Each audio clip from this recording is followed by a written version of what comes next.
살아있는 교회 양육 1단계 그리스도의 삶 2강 성경에서 말하는 믿음. 단락 1번. 성경에서 말하는 믿음은 세상에서 말하는 믿음과 완벽하게 다릅니다. 성경은 믿음을 말할 때 무엇이 있어야 한다라고 말씀하십니까? 하나님을 향한 신뢰와 하나님의 말씀에 대한 순종이 있어야 한다고 가르칩니다. 하나님을 향한 신뢰가 있어야지 무엇을 할 수 있을까요? 순종할 수 있겠죠. 자녀들이 부모를 신뢰하기 때문에 부모의 말에 순종하듯이 우리가 하나님을 신뢰하다 보면은 하나님의 말씀에 순종하게끔 되어져 있습니다. 그러나 어떤 이들은 믿음을 자신의 신념 또는 확신으로 생각해 버립니다. 그리고 성경의 말씀을 믿고 따르는 자가 구원을 얻는 것이 아닌 자기가 믿고 싶은 것을 무언가를 강하게 믿으면 그것을 구원받았다라고 확신하며 살아갑니다. 성경의 말씀을 믿고 따르는 자가 구원을 얻는 것이 아닌 자기가 믿고 싶은 것을 강하게 믿으면 그것을 구원받았다고 확신하며 살아가는 자들이 있지요. 그러나 그의 모습에는 어떠한 열매가 찾아볼 수 없습니까? 구원의 열매를 찾아볼 수가 없습니다. 마태복음 21장 43절의 말씀이 있는데 같이 한번 읽어보겠습니다. 시작. 하나님의 나라를 너희는 빼앗기고 그 나라의 열매 맺는 백성이 받으리라. 자, 하나님의 나라를 빼앗기는 자들이 있다라고 말씀하고 있죠. 예수야를 처음부터 믿지 아니하는 사람들은 하나님의 나라에 들어갈 수가 없겠죠. 그렇다면 예수님께서 지금 이 말씀 가운데 말씀하고 있는 대상은 누구일까요? 예수야를 믿는 사람들을 뜻하겠지요. 우리라는 거예요. 예수야를 믿기로 결정하고 선택한 우리들이 삶 가운데 그 나라의 열매를 맺지 아니한다라고 하면은 하나님의 나라를 빼앗길 수도 있다라고 말씀하고 있습니다. 이는 예수야를 통하여 구원이 시작되어졌지만 아무런 삶의 열매가 없는 사람을 뜻하지요. 그렇다면 삶의 구원의 열매는 어떻게 맺어집니까? 하나님의 형상을 닮아가는 시간들을 가져야 하는 것입니다. 우리의 성품이, 우리의 생각이, 우리의 마음이, 우리의 생각이, 우리의 감정이 나의 옛사람에 의해서 반응하는 자가 아니라 하나님의 말씀에 의해서 반응하는 자로 우리가 살아가는 것이죠. 그래서 우리의 삶 가운데는 구원의 열매가 맺어져야 하는 것입니다. 구원은 열매와 상호 관계 가운데 있다라는 것을 여러분들이 명심해야 합니다. 그런데 또 어떤 사람들은 나는 예수님 믿기로 결정하였으니까 구원의 열매가 있든 없든 나는 천국 갈 수 있어. 이러한 믿음은 성경에서 잘못된 믿음이다라고 말씀하고 있다라는 것을 다시 한번 여러분들에게 강조해 드립니다. 그렇다면 구원은 어떻게 받는 것입니까? 에베소서 2장 5절의 말씀 같이 한번 읽어보겠습니다. 시작.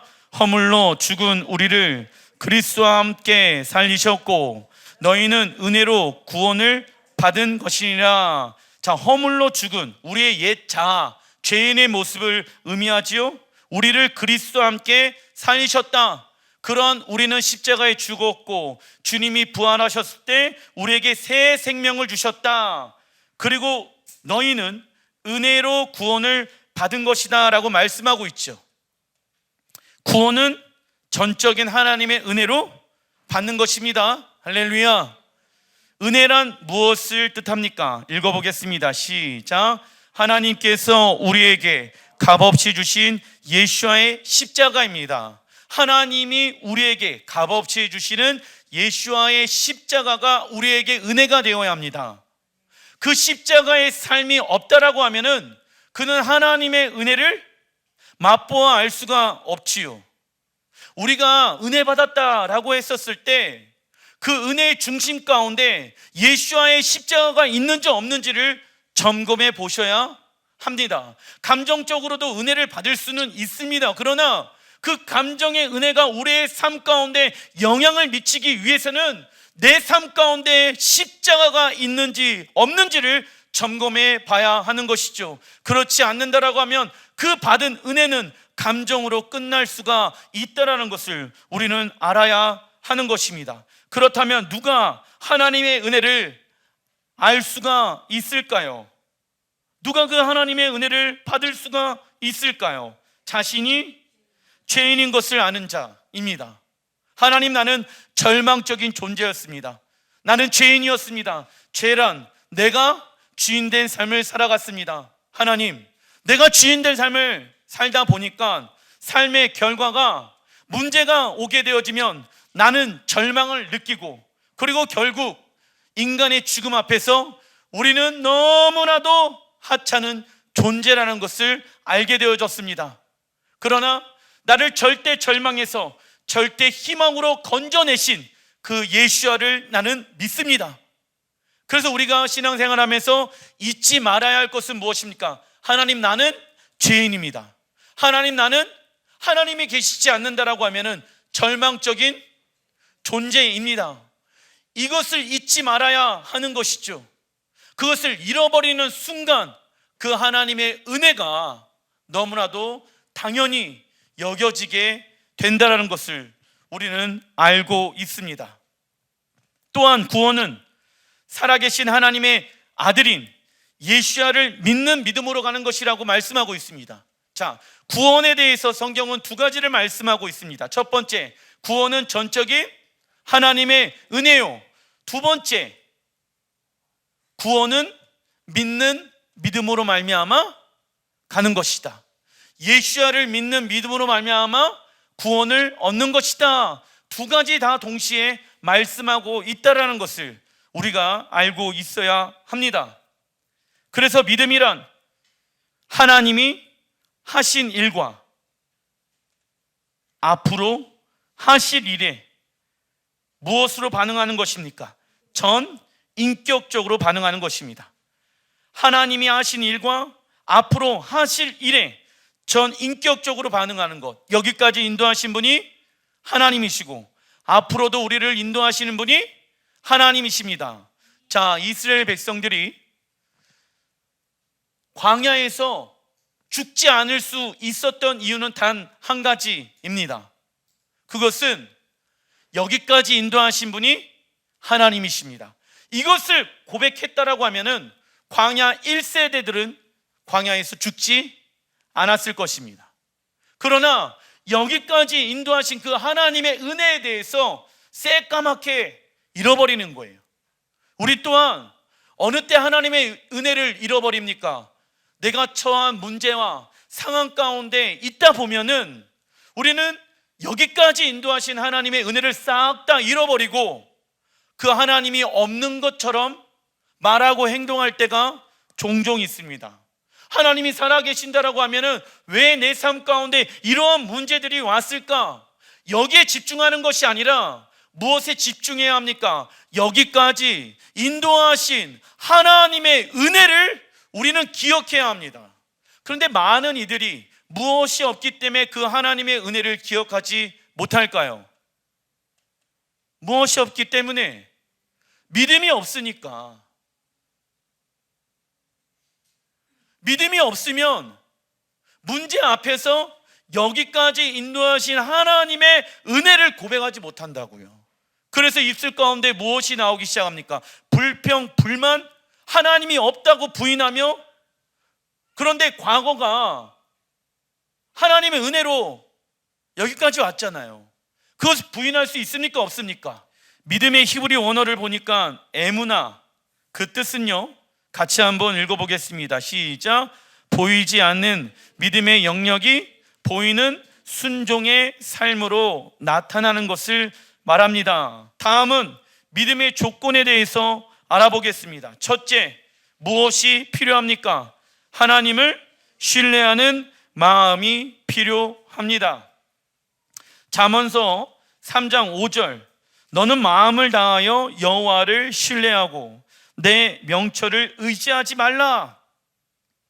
우리의 명철은 의지할 것이 아니다. 우리의 생각은, 우리의 판단은 붙잡을 것이 아니다. 왜냐? 상황과 환경에 의해 우리의 생각은 바뀔 수가 있기 때문에. 그래서 하나님을 무엇하라? 신뢰하라. 하나님은 우리의 앞길을 예비해 놓으시고 인도해 주시는 좋으신 하나님이십니다. 우리는 하나님을 신뢰합니다. 신뢰란, 적어놔 주십시오. 하나님께 삶의 전부를 맡겨드리는 것. 하나님께 삶의 전부를 맡겨드리는 것이 신뢰입니다. 신뢰의 히브리어를 보니까 바타흐, 그 뜻은요, 가장 신뢰하는 자에게 자신의 삶을 맡기고 얼굴을 숙이는 뜻을 가지고 있습니다. 즉, 하나님을 신뢰하는 것은 하나님만을 섬기고 하나님께 복종하며 하나님께 나의 얼굴을 숙여 절하는 것을 말합니다. 또한 어떠한 상황에서도 하나님의 무엇을 인정해 드려야 합니까? 절대 주권. 하나님은 항상 옳습니다. 하나님은 하실 수 있습니다. 할렐루야. 신뢰란 하나님께 나의 삶의 전부를 맡겨드리는 것입니다. 시온이, 어린 아이들이 부모에게 자신의 모든 삶을 다 맡겨드리죠. 왜요? 신뢰하기 때문에.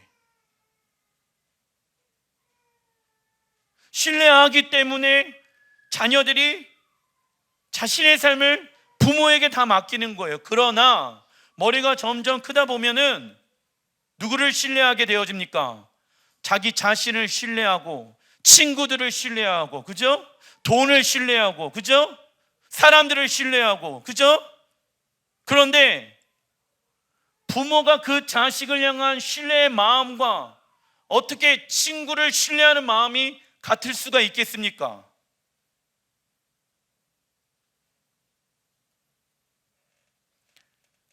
그런데 만약 우리의 이해와 동기부여가 될 때만 하나님의 주권을 인정해 드린다면 그 신앙은 하나님을 신뢰하지 못하게 되어집니다. 그래서 우리의 순종은 무엇을 뛰어넘어야 합니까? 우리의 생각과 감정을 뛰어넘어야 하는 것입니다. 그래야지 하나님을 신뢰한다라고 말할 수가 있는 거예요. 그런데 어떤 사람들은 말로만, 입으로만, 마음으로만 하나님을 신뢰한다고 말은 하는데 삶 가운데 자신의 삶의 전부를 맡겨드리지 않는다라고 하는 것은 하나님을 신뢰하지 않기 때문에 그러한 모습들이 나오는 것입니다. 속지 마십시오. 우리는 종종 하나님을 신뢰한다라고 생각해요. 그리고 그것을 믿고 있습니다. 그런데 우리의 삶을 전부 맡겨드리지 않고 있는 나의 모습이 혹시 하나라도 있다라고 하면 나는 하나님을 신뢰하고 있지 않는 것이구나 라는 것을 깨달아야 하는 것입니다. 믿으십니까? 왜요? 돌이켜야 되는 것 아니겠습니까? 회개해야 되는 것 아니겠습니까? 내가 하나님을 신뢰한다라고 생각은 하고 있었고 말은 하고 있었는데 하나님 죄송합니다. 내가 하나님을 신뢰하지 않았습니다. 하나님, 내가 나의 삶의 전부를 하나님께 내어드리지 않았습니다. 내가 내 삶의 주인이었습니다. 내가 의지하고 있는 것을 나는 신뢰하였습니다. 나는 세상을 신뢰하였습니다. 나는 친구들을 신뢰했습니다. 나는 나 자신을 신뢰하였습니다. 이러한 삶을 살아갔다라고 하면은 그 사람은 하나님을 신뢰하지 않고 있는 모습을 살고 있는 것입니다. 로마서 8장 28절, 우리가 알거니와 하나님을 사랑하는 자 곧 그의 뜻대로 부르심을 입은 자들에게는 모든 것이 합력하여 선을 이루니라. 아멘. 하나님의 절대 주권을 어떠한 상황이라도 인정해드리며 살아가는 자들의 삶 가운데 하나님의 무엇이 나타납니까? 합력하여 선을 이루시는 것을 경험하게 되어질 것입니다. 우리가 알거니와 무엇을 합니까? 하나님, 나는 하나님이 어떠한 분인지를 잘 알고 있습니다. 지금 이 문제가 우리에게 오더라도 하나님은 그 문제보다 위대하신 분이십니다. 하나님은 하실 수 있습니다. 그리고 무엇을 해야 합니까? 하나님을 사랑하는 자, 그러니까 하나님이 어떠한 분인지 알고 그 하나님을 사랑하기 시작하다 보면 합력하여 선을 이루시는 분은 누구이십니까? 하나님이십니다.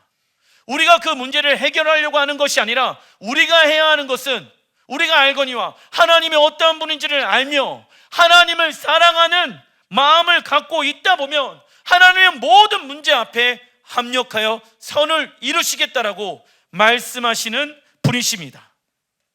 우리가 해야 하는 것은 합력하여 선을 이루시는 하나님을 신뢰하며 사랑하는 것이죠.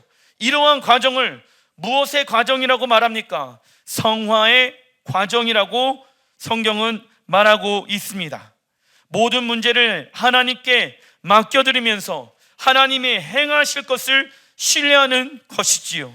우리에게 어떠한 문제가 와도 거기에 굴복하지 않으며 설령 넘어지고 실패하더라도 다시 일어날 수 있는 용기는 무엇을 신뢰할 때만이 가능할까요? 하나님을 신뢰할 때만. 하나님이 나의 죄를 용서해 주신다라고 말씀해 주셨어. 내가 믿음으로 살려고 노력을 했지만은 설령 단 한순간에 넘어져 가지고 죄를 지으며 살아갈 수 있습니다. 저 또한 죄를 범할 수 있겠지요. 그러나 하나님이 누구든지 그 예수와의 이름을 부르면은 아버지께로 나아갈 수 있다라고 말씀하셨습니다. 어떠한 죄를 범하든 하나님은 우리를 용서해 주신다라고 말씀하셨습니다. 나는 그걸 신뢰합니다.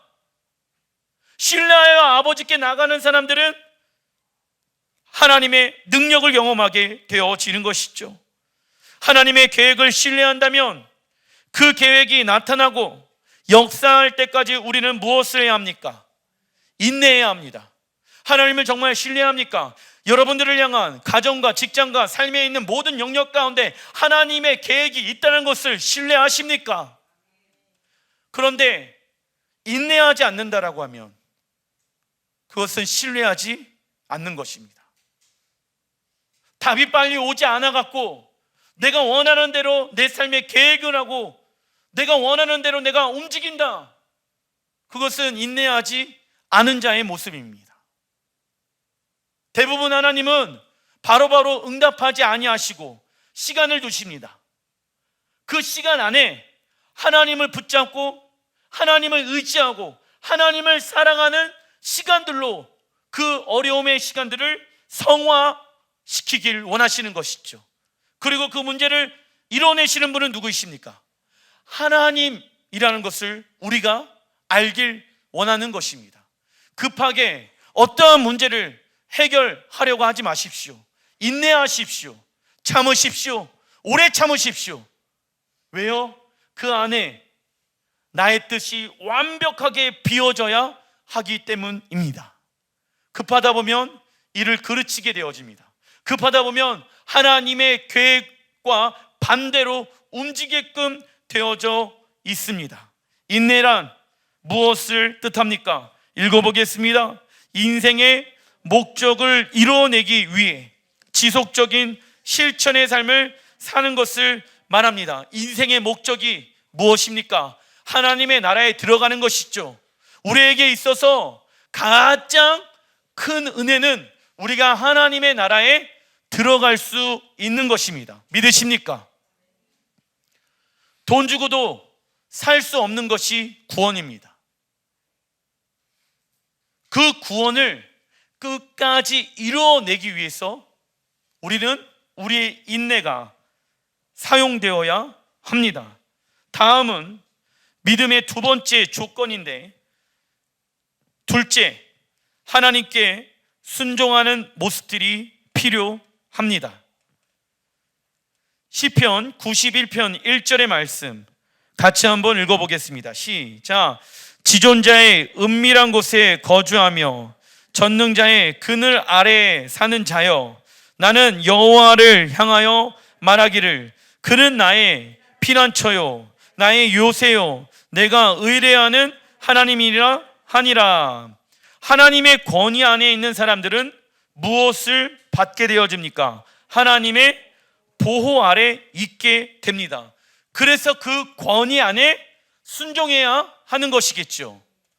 권위 밖으로 나가게 되어진다. 만약에 지온이가 나는 엄마의 권위 밖으로 나간다, 나를 내버려 둬라 라고 한다라고 하면 그는 부모의 무엇을 받지 못합니까? 보호와 부모로부터 오게 되어지는 자유를 경험하지 못하게 되어집니다. 동일해요. 하나님의 나라 안에서도 하나님의 보호하심과 자유를 경험하길 원합니까? 그렇다면 우리가 그분의 권위 안으로, 전능자의 그늘 안으로 들어가야 우리가 그분의 보호하심과 자유를 경험할 수가 있는 것입니다. 그런데 어떤 사람들은 그분의 권위 안에 들어가서 순종하지 않으면서 왜 하나님은 나를 지켜주지 않았을까요? 하나님은 왜 나를 보호해 주지 않았을까요?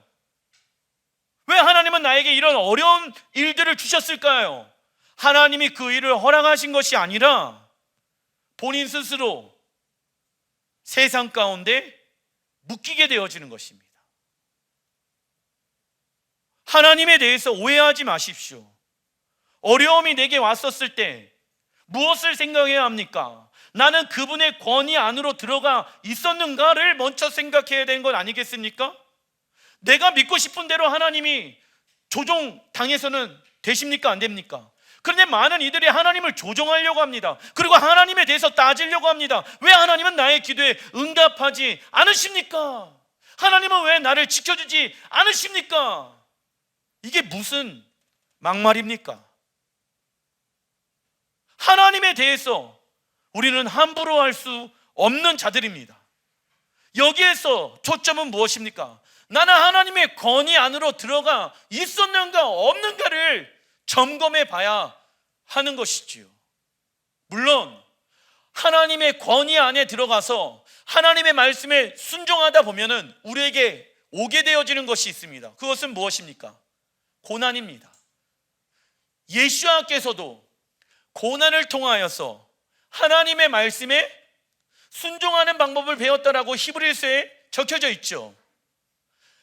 하물며 하나님의 아들이신 예수와도 고난이라는 하나님의 도구를 통하여서 순종하는 방법을 배웠다라고 말씀하고 있습니다. 우리가 이 땅에서 사는 동안 고난이라는 것에 자유할 수가 있습니까? 없습니까? 예수와를 믿었기 때문에 내 삶 가운데 아무런 일이 일어나지 않는다, 그런 일은 일어나지 않습니다.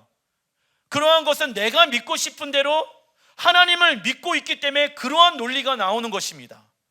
이 세상에 살아가는 동안 내가 의도하든 의도하지 않든 어려움의 일들은 우리에게 오게끔 마련입니다. 그러나 그 문제 안에 우리는 무엇을 가지고 있습니까? 답을 가지고 있다. 어떠한 문제가 오더라도 해답, 예수와의 이름만 집어넣으면 모든 문제가 해결받을 수 있습니다. 우리는 그것을 믿습니다. 그러한 사람들, 그것을 믿는 사람들은 무엇을 하겠습니까? 순종하겠지요. 아담과 하와는 에덴 동산에서 하나님의 권위 안에서 자유와 보호를 누렸지요. 그러나 그들이 불순종하는 순간 그들의 자유와 보호를 잃어버리게 되어집니다. 이처럼 우리가 권위를 거부하면 권위를 통해 누릴 수 있는 놀라운 보호와 자유를 놓치게 되어집니다. 순종이란 하나님의 권위 안에서 누리는 보호와 자유, 하나님의 권위 아래서 누리는 보호와 자유가 순종의 뜻입니다.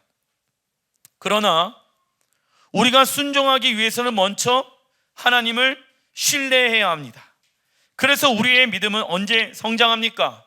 하나님이 어떠한 분인지 알게 되어졌을 때 성장하는 것입니다. 로마서 12장 2절의 말씀 같이 한번 읽어보겠습니다. 시작. 너희는 이 세대를 본받지 말고 오직 마음을 새롭게 함으로 변화를 받아 하나님의 선하시고 기뻐하시고 온전하신 뜻이 무엇인지 분별하도록 하라. 창세부터 지금까지 계속 하나님이 말씀하시는 것은 무엇입니까? 너희는 이 세대를 본받지 말아라. 마음을 새롭게 변화를 받아라. 하나님이 선하시고 기뻐하시고 온전한 뜻, 세상의 뜻대로 살아가는 것이 아니라 하나님의 뜻에 의해 살아가도록 분별하라. 자연스럽게 세상의 것을 선택하는 것이 아니라 세상의 것 앞에 항상 우리는 말씀으로 분별해야 하는 것입니다. 하나님의 나라는 민주주의로 운영되지 않고 무엇으로 운영되어집니까? 신본주의, 말씀, 토라이지요. 왜요? 하나님의 나라는 하나님이 왕이십니다. 할렐루야. 민주주의 사고방식으로는 하나님 나라의 원리를 이해하기 불가능합니다. 하나님 나라는 왕이신 하나님이 다스리는 곳이며 무엇이 있습니까? 서열과 질서와 권위가 있는 곳입니다. 그래서 우리의 순종이 우리의 생각과 이성 논리를 뛰어넘어야 하는 것이지요. 순종의 히브리어 샤마의 뜻은 듣다입니다. 반대로 불순종의 뜻은 무엇일까요? 흘려 듣다, 대충 듣다, 내가 원하는 대로 듣다. 순종의 시작은 하나님의 음성을 듣는 것에서부터 시작되어지는 거예요. 무조건 순종하는 것이 아니라 사랑하는 하나님의 음성을 내가 듣고 내가 그분의 말씀을 신뢰하며 그분의 음성을 듣고 나아가는 자들은 하나님의 말씀에 순종하게끔 되어져 있습니다. 믿음은 무엇에서 납니까? 들음에서 나며 들음은 그리스도의 말씀입니다. 우리가 지금 듣고 있는 것이 맞고 진리라면 어떻게 하겠습니까? 순종하겠지요. 그래서 순종은 어떻게 합니까? 즉시 온전히 기쁘게 해야 합니다. 그러나 하나님의 말씀하셨는데 시간을 지체한다라고 하면 그것은 불순종이 될 수 있습니다. 그래서 우리는 하나님의 음성을 들으려고 하는 자세와 그분의 음성에 순종하려고 하는 자세를 항상 지니고 있어야 한다. 이것이 이제 경외하는 삶의 모습인 것이죠. 들으려고 하는 자세. 하나님, 무엇이든지 내게 말씀하소서. 주의 종이 듣겠나이다. 엄마, 아빠, 어떠한 말씀이든지 내게 말씀해 주세요. 내가 부모의 말에 귀를 경청하길 원합니다. 순종할 자세가 되어져 있는 자녀들의 모습이죠. 그리고 히브리어 샤마, 듣다, 순종의 명령어가 쉐마입니다. 하나님은 유일한 왕이시며 그분을 우리의 신랑으로 믿는다면 우리는 쉐마해야 합니다. 쉐마란 하나님의 음성을 듣고 깨닫고 순종하는 것. 그러나 하나님을 사랑함으로 쉐마하는 것이 아닌 의무감과 책임감으로 실천하게 되어지면 하나님의 말씀은 무겁게 느껴진다. 자, 성경에 보게 되어지면 하나님의 말씀은 검이라고 말씀하고 있죠. 이 검이 무거울 때가 있습니다. 하나님의 말씀이 지치고 힘이 들 때가 있습니다. 하나님의 말씀에 순종하는 것이 너무나도 고통스러울 때가 있습니다. 언제일까요? 하나님과의 관계가 멀어져 있었을 때 이 검이 무겁기 시작합니다. 내려놓고 싶습니다. 십자가의 길을 가고 싶어 하지 않습니다. 그래서 내가 하나님과의 관계가 인격적인 관계로 지금 되어져 있는가, 되어 있지 아니한가? 나의 삶 속에는 하나님의 말씀이 무겁게 느껴지고 있는가? 아니면 나는 그 하나님의 말씀에 귀를 기울이고 있는가를 점검해 봐야 합니다. 하나님과의 관계가 멀어져 있다라고 하면 하나님의 말씀대로 살아가는 것이 힘들고 어렵게 되어질 것입니다. 그러나 하나님을 사랑하는 사람들은 하나님과 동행하길 원하며 가는 곳마다 그분의 말씀에 순종하길 원할 것입니다. 왜요? 사랑하기 때문에. 로마서 8장 6절의 말씀 같이 한번 읽어보겠습니다. 시작. 육신의 생각은 사망이요 영의 생각은 생명과 평안이니라. 육신의 생각은 적어놔 주십시오. 내가 주인된 생각입니다. 내가 주인된 생각, 육신의 생각이죠. 육신의 생각은요, 이웃사랑하지 말아라, 이기적으로 살아가라, 하나님의 뜻대로 살아가는 것은 너무나도 어렵고 힘들기 때문에 육신이 원하는 대로 살아가라 말하지요, 끊임없이. 그러나 하나님은 우리가 영의 생각을 하길 원하십니다. 영의 생각이란 하나님이 주인된 생각, 영의 생각이란 하나님이 주인된 생각을 말합니다. 하나님과 관계가 깊어질 수 있는 방법은 오직 무엇밖에 없습니까? 순종밖에 없습니다. 생각해 보십시오. 여러분들의 자녀가 여러분들의 말을 너무나도 안 들어. 관계가 그런데 너무 나는 목사님 우리 애들이랑 너무 좋아요. 맞아요? 아니에요? 불러도 대답도 안 하고 오지도 않고 한 수천 번 불러야지 왜? 이러면은 관계가 좋아요? 안 좋아요? 안 좋은 거겠죠? 똑같아요. 하나님과의 관계도. 물론 우리가 육신의 생각대로 살다가 영의 생각으로 살아가는 것 단순간에 되어지는 것이 아닙니다. 그래서 하나님은 우리를 도와주시는 보혜사 성령님을 보내주십니다. 사도행전 5장 32절의 말씀 같이 한번 읽어보겠습니다. 시작. 하나님이 자기에게 순종하는 사람들에게 주신 성령도 그러하니라 하더라. 자, 우리가 하나님의 말씀에 순종할 수 있도록 도와주시는 분이 누구이십니까? 성령님이십니다. 그런데 어떤 이는 성령 충만해야지 순종할 수 있다고 생각합니다. 잘못된 거예요. 내가 먼저 하나씩 주의 말씀에 순종하고 육신의 생각을 끊어내기 시작하게 되어졌을 때 성령의 충만함이 있고 성령의 도우심이 있는 것이지, 어떤 사람들은 이렇게 얘기합니다. 믿음도 하나님이 우리에게 주시는 거 아닙니까? 성령님을 통해서 우리의 믿음이 순종할 수 있도록 도와주시는 분도 성령님 아니십니까? 모든 탓을 다 하나님께, 성령님께 돌리는 사람들이 종종 볼 수가 있습니다. 잘못된 신앙 생활이지요. 우리가 하나님의 말씀에 순종하는 시도를 하지 않는다라고 하면 성령님은 우리를 무엇할 수 없습니까? 도와줄 수가 없습니다. 왜냐? 그분의 권위 안으로 우리가 들어갔지 않아 있잖아요. 그러니까 자유와 보호를 누릴 수가 없는 것과 동일한 맥락인 것입니다. 오늘날 많은 그리스도인이 교회를 다니고 기도와 예배를 드리지만 삶 가운데 순종하는 모습이 없다면 그들은 세상 사람들과 똑같은 삶을 살고 있을 것입니다. 맞습니까? 아닙니까? 예.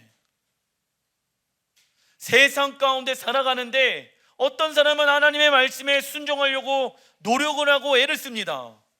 한순간에 되어지는 것은 아니지만 육신의 생각을 자꾸 안 하려고, 영의 생각, 하나님이 나의 주인이십니다 라는 생각을 하려고 합니다. 그리고 사람들을 사랑하고 섬기며 내 삶 가운데 이웃사랑하려고 노력을 합니다.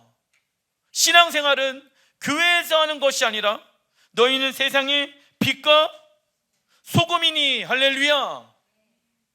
교회에서 신앙생활하는 것이 전부라고 생각하시면 안 됩니다.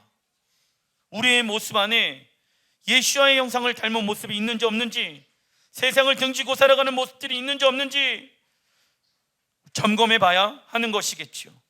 계시록 21장 7절의 말씀, 이기는 자는 이것들을 상속으로 받으리라. 나는 그의 하나님이 되고 그는 내 아들이 되리라. 이기는 자가 나옵니다. 이기는 자들은 무엇을 받게 되어집니까? 하나님의 나라를 상속을 받고 하나님의 아들이 되어진다라고 말씀하고 있죠. 이기지 않는다라고 하면 하나님의 나라를 상속받을 수 없으며 하나님의 아들이 될 수 없습니다. 이기는 자는, 읽어보겠습니다. 시작. 육신의 생각과 싸워 믿음으로 살아가는 자입니다. 계속 우리는 우리의 육신의 생각과 싸워 이기며 믿음으로 살아가는 자가 되어야 합니다. 그 결과 이기는 자는 하나님 나라의 상속과 하나님의 아들이 되는 것은 상호관계 가운데 있는 것입니다. 이렇게 육의 생각과 싸워 이기려고 하는 이유는 무엇을 믿고 있기 때문에, 예수와의 승리가 나의 승리라는 것을 믿기 때문입니다. 그러나 예수와를 믿고 좁은 길로 가게 되어지면 따라하는 것이 있지요. 그것은 고난입니다. 히브리서 5장 8절의 말씀, 예수님이 하나님의 아들이시면서도 받으신 고난으로 순종함을 배워서 말씀하고 있죠. 고난이란 하나님의 말씀에 순종하는 방법을 배우는 시간, 고난이란 하나님의 말씀에 순종하는 방법을 배우는 시간을 뜻합니다. 하나님의 말씀대로 살아가는 것은 쉽지 않습니다. 날마다 자기를 부인하며 자기 십자가를 지고 주님을 쫓아가는 삶을 살다가 우리는 때때로 실수하고 넘어질 때가 있습니다. 그것들은 단지 우리를 스쳐 지나가는 것들에 불과합니다. 이러한 것들에 우리의 발목이 붙잡혀서는 됩니까? 안 됩니까? 안 됩니다. 그런데 어떤 이는 작은 실수를 너무 오랜 기간 방치해 두어서 무엇으로 만들어 버릴까요? 견고한 진으로 만들어 버린다. 단 한순간에 예수님의 형상을 닮을 수 있는 사람은 이 세상에 아무도 없습니다. 그런데 문제는 무엇입니까? 그냥 스쳐 지나가는 우리의 일상적인 죄들이 있잖아요. 그 죄들을 너무 간과해서는 안 된다. 내버려 둬서는 안 된다. 왜요? 그 작은 타협으로 말미암아 우리의 믿음이 없어질 수 있기 때문입니다. 견고한 진을 무너뜨리기 위해서는 우리 스스로가 이 문제를 해결하여 매듭을 짓겠다는 마음의 결단을 내려야 하겠지요. 이러한 믿음이 확고해지면 우리의 작은 실수는 커다란 승리로 변화되어질 것입니다. 할렐루야. 그런데 어떤 이는 복음의 능력에는 별로 관심이 없고 천국만 가면 된다는 생각을 합니다. 만약 지옥에는 가기는 싫고 육체가 편한 천국에 가길 원한다면 이는 무엇을 꿈꾸는 것입니까? 유토피아를 꿈꾸는 것이다. 유토피아는 무엇을 말하는 것입니까? 사람이 꿈꾸고 바라는 완벽하고 평화로운 세상을 말하는 것입니다. 사단은 우리의 마음대로 하는 것이 가장 좋은 것이라고 믿게 만들어서 하나님의 말씀을 거역하도록 부추깁니다. 하지만 그것은 자유가 아닌 무엇일까요? 무거운 멍에 짐일 뿐입니다. 불순종이란, 같이 한번 읽어보겠습니다. 시작. 사단이 합법적으로 우리의 영혼을 지배할 수 있게 하는 것입니다. 단락 2번, 살아있는 믿음이 있다면 죽어있는 믿음이 있겠지요. 여러분들이 점검해 봐야 합니다. 무엇을요? 나는 지금 살아있는 믿음을 소유하고 있는가? 아니면 죽어있는 믿음을 소유하고 있는가? 나의 삶 가운데는 하나님의 말씀이 살아 움직이고 있는가? 아니면 하나님의 말씀이 아닌 내가 주인 된 삶을 살아내고 있는가? 우리는 우리의 신앙생활을 하나님의 나라에 들어갈 때까지 점검해야 합니다. 왜요? 하나님의 나라가 우리에게 있어서 가장 값지고 우리의 가치는 하나님의 나라에 있기 때문에. 야고보서 2장 18절, 어떤 사람은 말하기를 너는 믿음이 있고 나는 행함이 있으니 행함이 없는 내 믿음을 내게 보이라. 무슨 말입니까? 믿음이라는 자체가 눈에 보이지 않잖아요. 세상에서 말하는 믿음은 눈에 보이지가 않아. 그런데 사도 바울은 알고 있습니다. 믿음은 히브리어로 에무나야, 보이지 않는 영역을 보이는 무엇의 모습으로? 순종의 모습으로 나타나는 것이 믿음이야. 너가 뭔가 강하게 믿고 싶은 것을 믿는다라고 해갖고 그것을 믿는 것을 믿음이라고 성경은 말하지 않고 있습니다. 내 멋대로 믿는 것을 믿음이라고 말하지 않고 있습니다. 내가 원하는 대로 믿는 것을 성경은 믿음이라고 말하지 않고 있습니다. 그것은 잘못된 믿음을 가지고 있는 것이죠. 세상에서 말하는 믿음을 소유하고 있는 것입니다. 사도 바울이 이때 뭐라고 얘기합니까? 나는 행함으로 내 믿음을 내게 보이리라 하리라. 행함이 없는 믿음은 죽은 것이다. 여러분들 생각해 보십시오. 제가 얘기하는 게 아니지 않습니까? 죽어있는 믿음을 가지고 하나님의 나라에 들어갈 수 있겠습니까? 살아있는 믿음을 가지고 있어야 되는 건 아니겠습니까?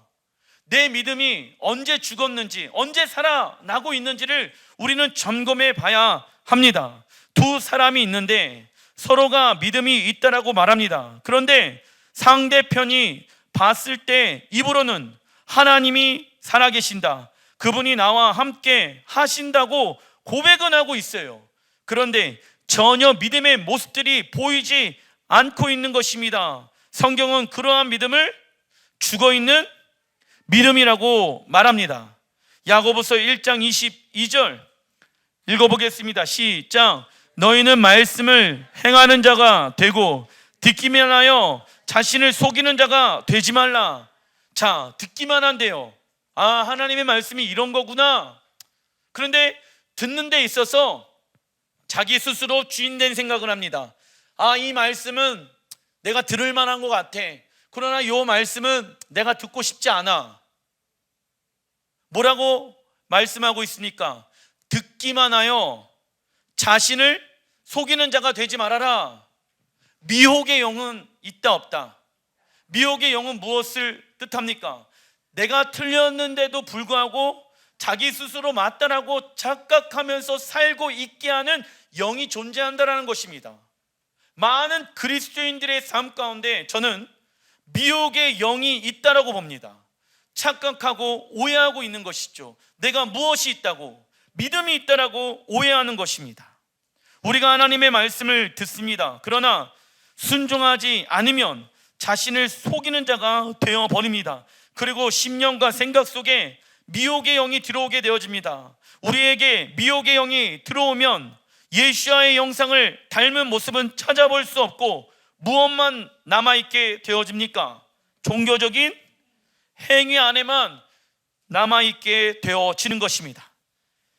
요한일서 3장 4절의 말씀 읽어보겠습니다. 시작. 죄를 짓는 자마다 불법을 행하나니 죄는 불법이라. 아멘. 세상에서 말하는 불법이 있겠죠. 그러나 하나님의 나라는 신본주의잖아요. 그 하나님의 나라가 운영되어지는 데 있어서 의가 있고 불법이 있습니다. 불법이란 하나님의 말씀과 반대대로 움직이는 것을 불법이라고 성경은 말씀하고 있는 것입니다. 예수와를 주인으로 모시고 살겠다고 고백을 우리는 하지요. 그런데 자기의 계획과 감정과 뜻에 맞는 부분만 순종합니다. 그러면서도 자기가 무엇을 행한다는 것을 모릅니까? 불법을 행한다는 것을 모릅니다. 그리스도인들에게 불법이란 읽어보겠습니다. 시작. 삶의 방식이 하나님 나라의 방식이 아닌 세상 방식으로 살아가는 자입니다. 예수와의 피로 인해 우리가 의롭게 된 사람이란 것을 믿는다면 우리의 의로운 삶을 통해, 의로운 삶은 무엇을 말씀합니까? 말씀에 순종하는 모습을 통해 그 믿음이 진짜라는 것을 우리는 증명해야 합니다. 요한복음 10장 10절에 이러한 말씀이 있습니다. 같이 한번 읽어보겠습니다. 시작. 내가 온 것은 양으로 생명을 얻게 하고 더 풍성히 얻게 하려는 것이라. 아멘.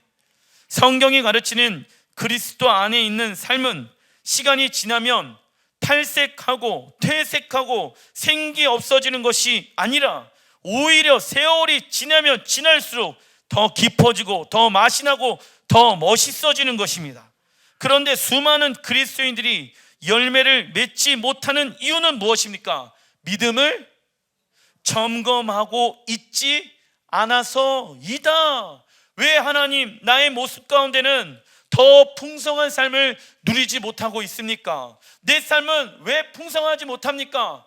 재정적으로 풍성하지 못한 것을 얘기하는 것이 아닙니다. 내 마음이 풍성해야 되는 것 아니겠습니까? 내 생각이 하나님의 은혜로 풍성해야 되는 것 아니겠습니까?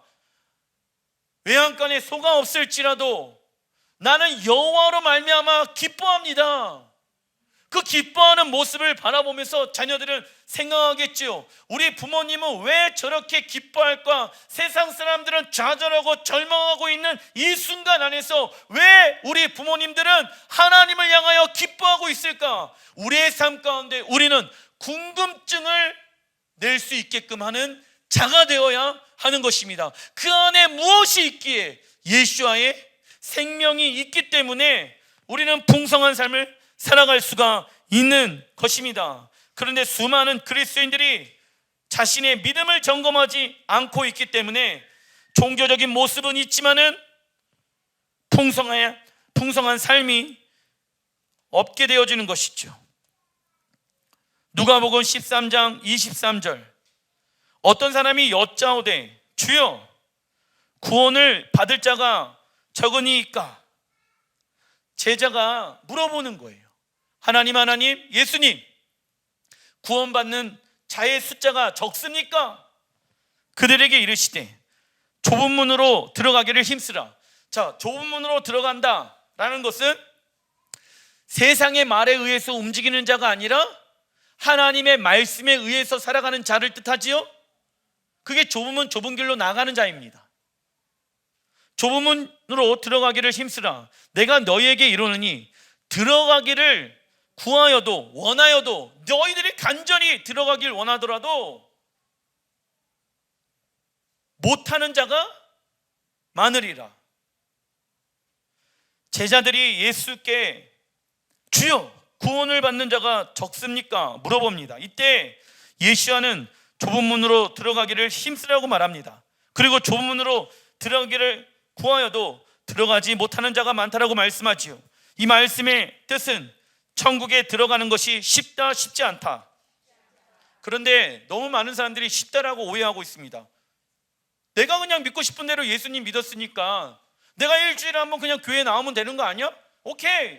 나머지 6일 한 22시간, 23시간은 내가 주인 될 삶을 살아갈게. 나머지 그냥 일주일에 한번 1시간, 2시간 하나님이 주인 될 생각을 하면서 살아갈게요.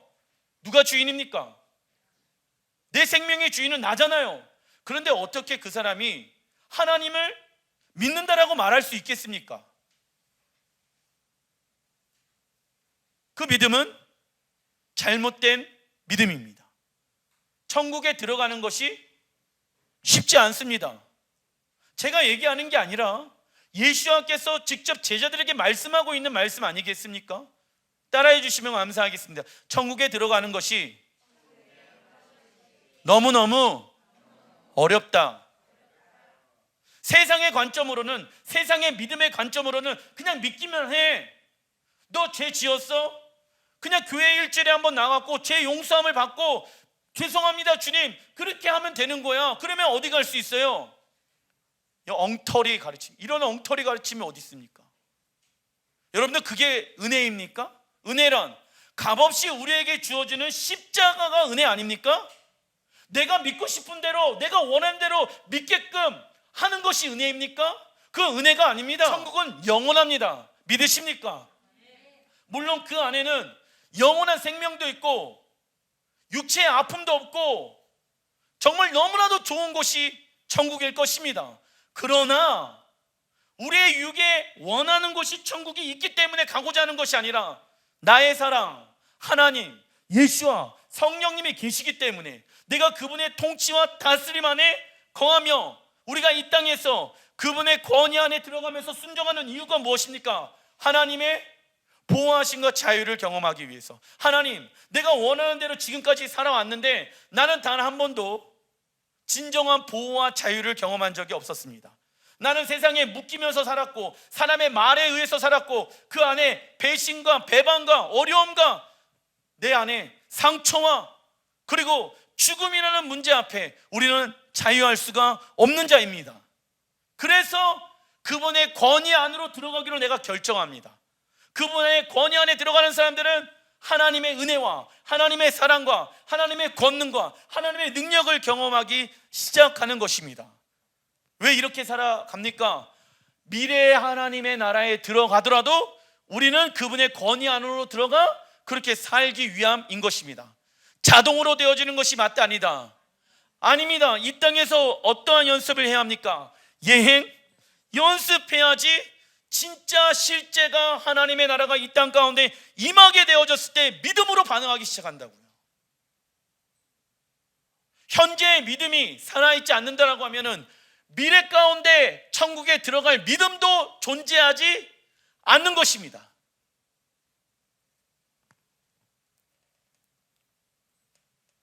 그런데 어떤 이는 나는 예수를 믿었고 천국 티켓은 따 놓은 것이니까 이제부터 내가 살고 싶은 대로 살다 죽고 나서 천국에 가는 일만 나는 남았다 라고 말하는 사람들이 있습니다.